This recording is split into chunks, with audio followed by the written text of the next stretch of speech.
Rachel Kombo sera notre première invitée. Elle est restauratrice. Avec elle, les boulettes d'igname à la pâte de Soumbara. Madame Rachel Kombo est installée. Madame, bonjour. Bonjour, madame. Alors, ce qui me façonne chez vous, ce qui m'impressionne également, c'est que vous avez... Chaque fois que je pense à vous, je pense à ce combat pour le Soumbara.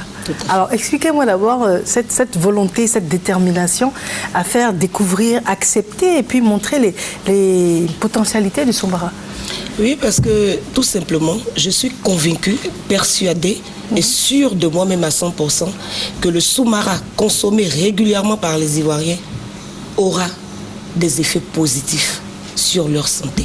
Et je tiens à ce que les habitants de la Côte d'Ivoire soient toujours en bonne santé. Parce qu'un pays avec des gens en bonne santé, c'est un pays qui certainement sera un pays émergent.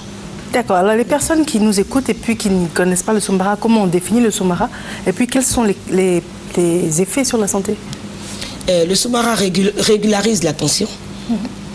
Le Soumbara, avec la consommation du Soumbara, tu ne seras jamais constipé. Le Soumbara, quand tu as une grosse fatigue, tu te fais une petite soupe de Soumbara le soir. Ça te détend. Oui, en soupe, oui. Parce qu'il faut dire que le Soumbara, en fait, c'est un assaisonnement qu'on peut mettre dans tout type de plat, même dans ta vinaigrette. Donc le Soumbara, c'est quelque chose qu'on doit normalement utiliser au quotidien. Et ce sont des graines, pour les personnes qui savent pas ce que c'est? Ce sont des graines? Oui, ce sont les graines de néré. Parce qu'il y a tellement de préjugés.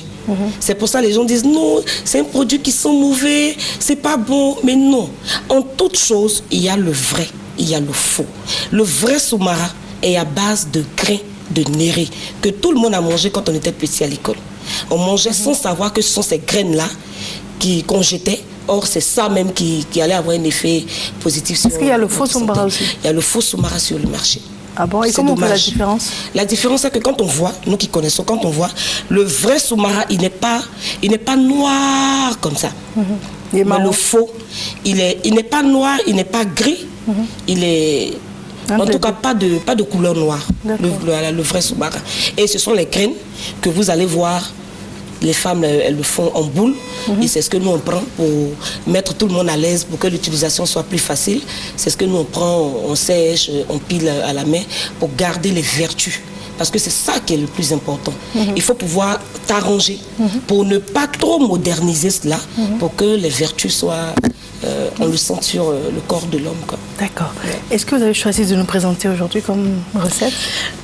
C'est un plat du terroir Lobi de ma région. Vous savez que nous avons l'igname chez nous. Voilà. Donc l'igname, tout le monde connaît. Quand on dit igname, les gens pensent automatiquement soit la bouillie ou bien le foutou. Mais on peut en faire un petit déjeuner. Tel que ici présenté, les boulettes d'igname, tout simplement. Des boulettes d'igname. Des boulettes d'igname. C'est-à-dire vous prenez votre igname que vous découpez, vous mettez. C'est quelque chose qui se fait en un temps record. Vous mettez au feu, tout le monde sait comment on fait bouillir l'igname. Oui. Un peu assaisonné avec du sel, tout simplement. Et vous mettez dans votre talier. Vous en faites une pâte. Voilà. Et puis après, vous faites des boulettes. Vous faites des boulettes. Et puis, vous mettez... Je tiens à préciser que c'est fait à l'huile de karité. Toujours pour garder la bonne santé, l'énergie et puis la bonne santé, quoi. Donc c'est fait à l'huile de karité. Donc c'est pas l'huile ordinaire qu'on vend au supermarché, c'est l'huile de karité. Vous savez que le beurre de karité a beaucoup de vertus, mais les gens ils pensent que c'est seulement côté cosmétique. Non. L'huile de... C'est d'abord une huile. C'est vrai que dans certains pays comme le Ghana, ça se consomme dans l'alimentation. Ça se consomme dans l'alimentation. On en fait des grillades. Tu peux en faire, pour les femmes qui ne peuvent pas se passer d'huile dans leur sauce, voilà, tu peux en faire ta sauce, tranquillement, quoi. Mais le goût est différent? Non, il faut le manger chaud. Il faut le manger chaud. Pourquoi? Parce que quand ça refroidit, c'est une sauce, quoi. Quand ça refroidit, ça devient... Il y a de l'huile au-dessus. C'est pour ça que moi, je n'utilise pas de l'huile pour faire mes sauces ou mes pâtes. J'utilise l'huile de karité quand c'est pour mes grillades. Pour les grillades. Pour les grillades, parce que... D'accord, mais quelles sont les vertus? Parce que moi, quand vous me dites que quand ça refroidit, ça dort. C'est comme une sauce.